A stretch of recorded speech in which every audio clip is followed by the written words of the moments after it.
त्यांचा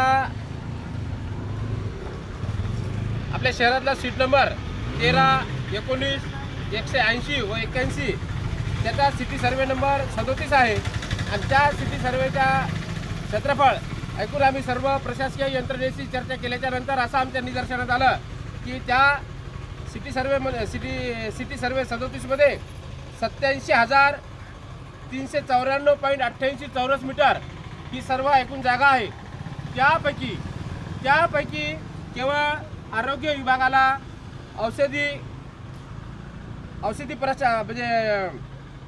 औषधी भंडार आणि त्यांच्या निवासस्थानाकरिता या 87,394.88 या एकूण जागेच्या क्षेत्रफळापैकी त्यांना फक्त 12,600 स्क्वेअर फूट जागा मंजूर झालेली आहे।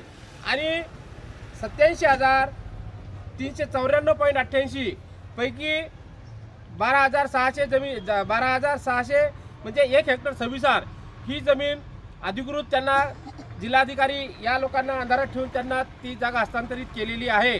आणि सदर जागा हस्तांतरित झाली असेल तरी एक लोकांच्या हिशोबाने, आरोग्याच्या हिशोबाने इथं जे काही औषधी भंडार होत आहे हे सर्व आपल्या वाशिम जिल्ह्याच्या सुखसुविधेसाठी त्यांचा तो कार्यक्रम आहे। त्यांना आमच्या शुभेच्छाच आहेत।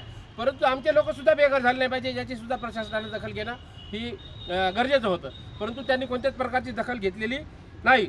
म्हणून 87,394.88 चौरस मीटर पैकी 12,600 चौरस मीटर ही आरोग्य विभागाला देण्यात आलेली जागा आहे।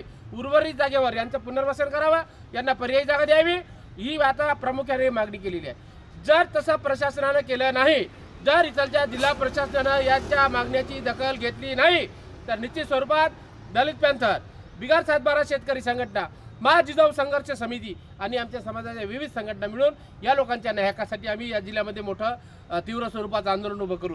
त्यामुळं जिल्हा प्रशासनाला माझी विनंती आहे की त्यांनी सिटी सर्वे नंबर 37 मध्ये 87,394.88 पैकी 12,600 स्क्वेअर फूट जागा, त्या चौरस मीटर जागा त्या आरोग्य विभागाला जरी हस्तांतरित झाली असेल, पण उर्वरित जागेवर या लोकांना मान सन्मानानं घर बांधून देण्यासाठी, घराचं निवासी त्यांचा